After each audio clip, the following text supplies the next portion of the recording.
पूछना चाहते हैं कि आप किस बिना के आधार पर हमेशा बोलते हैं कि दाभोलकर, पानसरे, कलबुर्गी और गौरी लंकेश के हत्या प्रकरण में सनातन का हाथ हो सकता है, और कई बार आप कहते हैं कि सनातन का हाथ है। और इसके बारे में लोग विस्तृत जानना चाहते हैं कि ये सनातन कैसी संस्था है, इनकी कार्य पद्धति क्या है, जैन बालाजी आठवले क्या क्या शख्स क्या है, और सचमुच इनका हाथ है, ये किस आधार पर आप कह सकते हो? दाभोलकर जी का मर्डर हुआ 20 अगस्त 2013 को। मुझे 21 अगस्त 2013 को हमारे महाराष्ट्र के गृह मंत्री आर पाटिल जी का फोन आया। वो मैं सुरक्षा लेना नहीं चाहता था, मैंने नहीं कहा, इसलिए फोन आया था। वो बात वहीं हो गई क्योंकि उन्होंने आग्रह रखा कि हम आपको पूछ ही नहीं रहे कि आपको सुरक्षा देनी है कि नहीं है। हमने एक आदमी गंवाया है, दूसरा आदमी हम गंवाना नहीं चाहते, आपको सुरक्षा कंपलसरी दी गई है। फिर मैंने उनसे सवाल पूछा कि अभी दाभोलकर जी का जो मर्डर हुआ तो कुछ क्या हुआ, आगे कुछ मिलने की गुंजाइश है? तब उन्होंने कहा कि ये प्रूफ्स मिले हैं, अभी 1-2 दिन में जो भी करने वाले और उनके जो सूत्रधार है उनको पकड़ लेंगे। तब मैंने उनसे कहा था और पुलिस अधिकारी के सामने कहा था कि सर जी आपको ऐसा लगता है लेकिन ये संभव नहीं है। जिन लोगों ने मर्डर किया उन लोगों के बारे में मैंने आपसे बहुत विस्तार से बातचीत की है। वे लोग अगर इस मर्डर में शामिल है तो आसानी से आपको कोई प्रूफ मिलेगा नहीं। जो प्रूफ मिले हैं उसके जरिए आप किसी व्यक्ति तक पहुंच पाओगे नहीं, और समझो उस व्यक्ति को आपने पकड़ भी लिया तो वो कोई जानकारी आपको देगा नहीं, इसलिए आप आगे तक पहुंच पाओगे नहीं। इसलिए सूत्रधार तक पहुंचना आपके लिए असंभव होगा अगर उन लोगों ने ये मर्डर किया है तो। और उन लोगों के अलावा कोई दूसरा व्यक्ति ये मर्डर कर नहीं सकते क्योंकि दूसरी संस्था ये मर्डर नहीं कर सकती। तब मेरे साथ में जो बड़े अधिकारी थे वे बोले कैसी आप बात कर रहे हो? गृह मंत्री है आर पाटिल, गए 10 सालों से गृह मंत्री है, अनुभवी गृह मंत्री है, उनके साथ में आप ऐसी बात कर रहे हैं। मैंने कहा जो मुझे लगता है, मेरा कहना कर्तव्य था, मैंने कह दिया। मुझे भी अंदर से लगने लगा कि मैंने ज्यादा ही बोझ तो नहीं किया है, या फिर ज्यादा ही पहले ही मैंने अपनी बात कह दी, ऐसा तो नहीं हुआ है। फिर 3-4 दिन बाद मुंबई में प्रेस कॉन्फ्रेंस हुए, मैं मुंबई गया। मुझे लगता है ये 20 यानी 24 होगी, 25 होगी या 26 होगी। उस प्रेस कॉन्फ्रेंस में, क्योंकि तब तक ये सब चीजें छप कर आने लग गई थी कि ये मर्डर जो किया है उसमें शिवसेना का हाथ है, इसमें आरएसएस का हाथ है, इसमें भाजपा का हाथ है, इनका उनका हाथ है, उनका हाथ है। तब मैंने पूरे प्रेस के सामने कहा कि इसके पीछे केवल सनातन संस्था ही हो सकती है, ना आरएसएस ये कर सकती है, ना शिवसेना ये कर सकती है।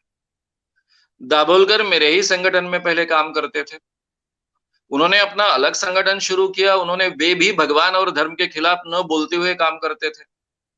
आज तक मुझे कभी शिवसेना ने विरोध नहीं किया, ना ही कभी आरएसएस ने या फिर भाजपा ने विरोध किया। तो ये लोग ज्यादा से ज्यादा वैचारिक मतभेद व्यक्त करेंगे लेकिन मर्डर तक नहीं जाएंगे। ये काम केवल सनातन संस्था ही कर सकती है। ये तब मैंने कहा था, और फिर आगे का पूरा इतिहास आप सब जानते हो। उसके बाद में जब मर्डर हुआ पानसरे जी का, तब भी मैंने यही स्टेटमेंट दिया था। कलबुर्गी के समय भी मैंने यही स्टेटमेंट दिया था, और गौरी लंकेश के समय में भी मैंने यही स्टेटमेंट दिया था। तब पुलिस के सामने, हालांकि पानसरे जी का मर्डर होने तक पुलिस के सामने कोई भी ऐसा प्रूफ नहीं था कि जिसके आधार पर ये सनातन संस्था ने ही मर्डर किया हो ऐसा कह सके। लेकिन पुलिस जिस ढंग से पूरी तरह से छानबीन कर रही थी वो वहीं तक पहुंच रही थी। दूसरा कोई भी मर्डर करने का सस्पेक्ट उनको नहीं लग रहा था। ये भी दूसरी सच्ची बात है। ये इसके पीछे मैंने ऐसा क्यों कहा, किस आधार पर कहा, ये आपका सवाल है। इसका कारण मैं सनातन संस्था को बहुत अच्छे ढंग से जानता हूं। सनातन संस्था के जो प्रमुख है डॉक्टर जेबी आठवले, उनसे मेरी पहली मुलाकात शायद 1985-1986 में हुई। हम पहली बार जब मिले तो मैं उनके एक सम्मोहन के वर्कशॉप में गया था। मुझे डीप ट्रांस का अनुभव लेने की बहुत इच्छा थी। मैं खुद तो जा नहीं पा रहा था। मुझे लग रहा था कि शायद कोई अच्छा व्यक्ति जिसको इस विषय का अच्छा ज्ञान हो, उसके जरिए मैं डीप ट्रांस में जा पाऊंगा। ये भी उसके पीछे अभिलाषा थी। मुझे उन दिनों में लोग बहुत डरते थे, चाहे मुंबई हो, महाराष्ट्र का कोई भी हिस्सा हो। इसलिए मैंने ये वर्कशॉप सायन हॉस्पिटल के पास में उनका हॉस्पिटल है, वो हॉस्पिटल में ये वर्कशॉप था। ये डॉक्टर जेबी आठवले मेडिकल प्रैक्टिशनर्स थे, एमबीबीएस थे, उनकी पत्नी कुंदा आठवले वो भी एमबीबीएस थी और ये दोनों वहां पर प्रैक्टिस करते थे। वहां पर ये वर्कशॉप था, तो मैं वर्कशॉप के लिए गया। मेरा नाम दूसरा कुछ बताया ताकि मेरा नाम पता ना चले, लेकिन वहां पर ये मी अत्रे बोलतोय नाम के नाटक करने वाले जोशी, जिनका नाम है सदानंद जोशी, भी थे। उन्होंने मुझे पहचान लिया क्योंकि बाबा आमटे के यहाँ हम दोनों एक ही रूम में रुके थे। उन्होंने पहले कहा कि आप श्याम मानो हो, मैंने बोला नहीं। तो उनको डाउट आया कि मैं अपना नाम नहीं बता रहा हूं और उनको तो विश्वास था मैं वही हूं। वो जाकर डॉक्टर जेबी आठवले से चर्चा करने लग गए। मुझे बाहर बुलाया गया क्लास में से, मुझे कहा गया कि आप श्याम मानव होकर क्यों छुपा रहे हो। फिर मैंने उनको समझाया कि इसके पीछे का कारण केवल इतना है कि मेरे को बहुत डरते हैं लोग, सिखाने वाले भी डर जाते हैं। तो डरे नहीं, मैं शांति से ये वर्कशॉप एंजॉय कर सकूं, इसलिए मैंने अपना नाम नहीं बताया। इसके पीछे मेरा कोई दूसरा उद्देश्य, शायद अगर ये बात नहीं होती तो डॉक्टर जेबी आठवले के साथ में मेरी पहचान या फिर मित्रता बढ़ने की कोई गुंजाइश भी नहीं थी, क्योंकि 25-30 लोगों में से मैं एक था उस वर्कशॉप में। लेकिन तब से हमारी मित्रता बढ़ी।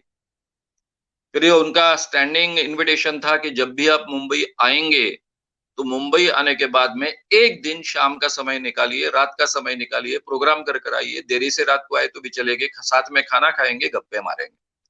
और हमारा ये सिलसिला 5-6 साल तक चलता रहा।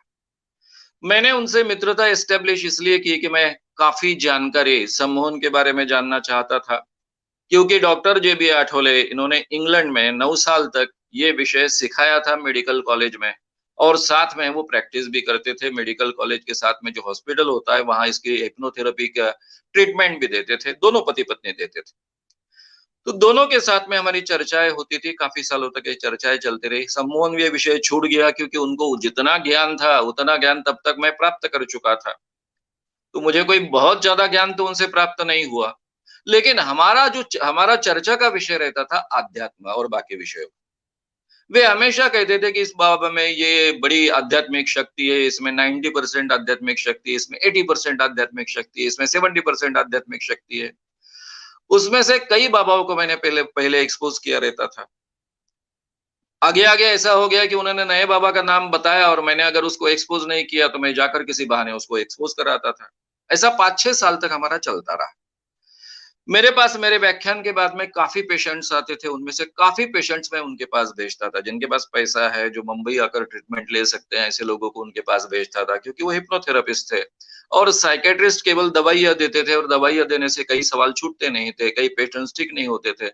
इसलिए हिप्नोथेरेपी के जरिए बहुत अच्छे ढंग से ये ट्रीटमेंट हो सकती है, मैं जानता था, इसलिए मैं भेजता था। ये लोग आकर मुझसे झगड़ने लगते थे बाद में, क्या आपने किसके पास भेज दिया?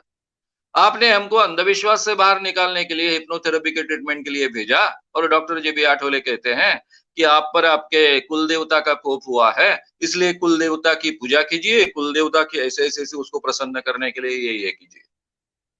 तो ये नई बात भी मुझे पता चलने लग गई, तो मैंने उनके तरफ पेशेंट्स भेजना बंद कर दिया, लेकिन मेरी मित्रता कायम रही। अभी एक अनुभव आपको बताऊंगा, आखिरी का। करीबन 90 के आसपास की बात है, 89-90 की। मैं और डॉक्टर एन कुलकर्णी हम प्रोग्राम निपट कर उनके यहाँ गए थे, खाना साथ में खाया। बाद में उन्होंने मेरे साथ में एक प्रयोग किया कि मेरा हाथ आगे करने को कहा और हाथ के ऊपर उन्होंने एक अपना हाथ रखा और मुझे कहा मैं अपनी एनर्जी तुम्हारे हाथ में ट्रांसफर कर रहा हूं। 5 मिनट तक ऐसा हाथ रखने के बाद मुझे कुछ महसूस नहीं हुआ।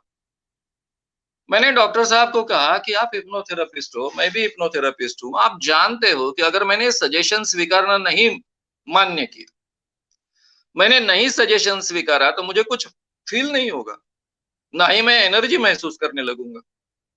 तब उन्होंने कहा कि ऐसी कैसी बात आप करते हो?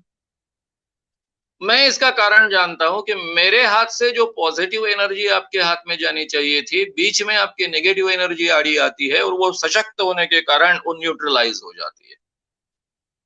मैंने कहा डॉक्टर साहब ऐसे कैसी आप बात कर रहे हो? आप इतने पढ़े लिखे हो, हिप्नोथेरेपिस्ट हो, इंग्लैंड जैसे देश में रहे हो, आपने आज तक जिन जिन बाबाओं में शक्ति होती है ऐसा कहा है, वो बाबा सब के सब मेरे सामने निष्प्रभ रहे हैं और उनको मैं एक्सपोज कर पाया। अगर ऐसी कोई आध्यात्मिक शक्ति है, पॉजिटिव शक्ति है, तो वो कहाँ चले जाती है?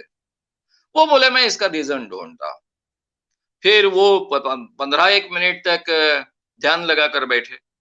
बाद में मुझसे कहा कि मैंने आपके पुराने सारे जन्म देख लिए हैं। पुराने जन्म में आप एक शूद्र थे, आप तपस्या कर रहे थे।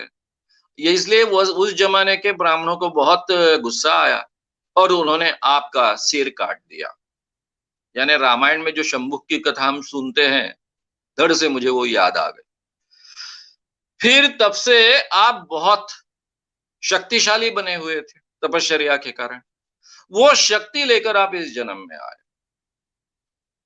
फिर भी मैंने कहा, हताश न होते हुए कहा कि ऐसा है तो फिर कोई तो बाबा के पास में ज्यादा शक्ति होगी, क्योंकि उनका कहना ऐसा था कि कोई भी बाबा जिसके पास पॉजिटिव आध्यात्मिक शक्ति है आपके सामने आता है तो आपके नेगेटिव शक्ति के आगे वो हतप्रभ हो जाता है। तो इसलिए काउंटर करने के लिए मैंने उनसे सवाल पूछा कि कोई तो ऐसा आध्यात्मिक शक्तिशाली बाबा होगा जो मेरे सामने आने के बाद भी उसकी आध्यात्मिक शक्ति कायम रहेगी। बोले ठीक है, ये बात को भी मैं ढूंढ के आता हूँ। फिर उन्होंने ध्यान में गए, फिर 15-20 मिनट बाद वापिस आए और फिर कहने लग गए कि मैंने जो भी देखा है, पूरा हिमाचल ढूंढ के आया हूँ, सारी दुनिया ढूंढ के आया हूँ। आज तक आपने जितनी शक्ति प्राप्त की है उतनी आध्यात्मिक शक्ति प्राप्त करने वाला कोई भी व्यक्ति इस दुनिया में नहीं है। आपकी नेगेटिव शक्ति बहुत ज्यादा है, इसलिए आपके जीवन में कभी भी कोई भी बाबा आपके सामने टिक नहीं पाएगा, कभी जीत नहीं पाएगा। अब उन्होंने ये कह दिया। ये कहने के बाद में मेरा उनके साथ में बात करने का उत्साह एकदम से कम हो गया। मैंने उनसे मित्रता नहीं तोड़ी, लेकिन उनकी तरफ जाना छोड़ दिया, क्योंकि अभी ये इस ढंग से बात करते हैं, इस ढंग से बह के हैं, कोई इनमें सुधार की कोई गुंजाइश नहीं है, ये अपने रास्ते में चलने वाले हैं। और वैसे भी अभी हिप्नोथेरेपी के बारे में उनके साथ में कोई डिस्कशन नहीं होता था, क्योंकि ऑलरेडी उन्होंने जो लिख लिया था वो सब मैंने पढ़ लिया था और वो पहले से मैं जानता था। लेकिन कुछ दिनों बाद मुझे नासिक का एक मित्र, चाफेकर नाम का मेरा एक जादूगर मित्र है, जो मेरा भी स्टूडेंट रह चुका है और उनका भी स्टूडेंट रह चुका है, वो मिला और मुझसे कहने लग गया कि आजकल डॉक्टर जेबी आठवले ने बहुत शक्ति प्राप्त की। मैंने कहा क्या शक्ति प्राप्त की है? नहीं, बोले उन्होंने अपनी आंखों की शक्ति से, त्राटक विद्या से, टेबल पर रखी हुई जो घड़ी थी वो ऐसी थड़-थड़ कांपने लग गई, वाइब्रेट होने लग गई। मुझे हंसी आ गई, क्योंकि जादूगरों के पास में इस ढंग की वाइब्रेट होने वाली घड़ियां आ गई है, ये मुझे पता था। मैं 90 की बात कर रहा हूं। तब हमको रिमोट से या किसी चीज से या फिर मोबाइल जब अभी थड़-थड़ करता है अपना, उस ढंग से वो पॉसिबल नहीं था, किसी को उसके बारे में पता नहीं था। लेकिन इस ढंग की घड़ियां मार्केट में आ चुकी थी, जादूगरों के पास आ चुकी थी, मैं जानता था, क्योंकि मैं जादूगर के क्लब का सदस्य। मैं 5,000 रुपए में उपलब्ध थी, इतनी महंगी घड़ी लेने की क्षमता मेरी नहीं थी, मैंने ली नहीं थी, लेकिन मैं जानता था। मेरे ध्यान में आया कि डॉक्टर जेबी आठवले अब लोगों को ठगना शुरू कर दिया है इन्होंने। इसलिए मैंने मेरे किर्लोस्कर में मैं हर महीने में रेगुलर आर्टिकल लिखता था। अभी ये किर्लोस्कर्स का नहीं बचा था और किसी ने लिया था। उस आर्टिकल में मैंने लिखा कि डॉक्टर जेबी आठवले अभी लोगों को ठगना शुरू करना उन्होंने किया है शुरू। अगर ये बाबा बनते हैं, क्योंकि बाबा बनने के लिए एकमात्र क्वालिफिकेशन की जरूरत होती है लोगों को ठगने की तैयारी, और इन्होंने अब ये तैयारी शुरू की है। अगर ये बाबा बने तो आचार्य रजनीश से भी बड़े बाबा ये बनेंगे, ये आर्टिकल मैंने लिखा और बात यहां खत्म हो गई। उसके बाद मैं डॉक्टर जेबी आठवले से कभी नहीं मिला।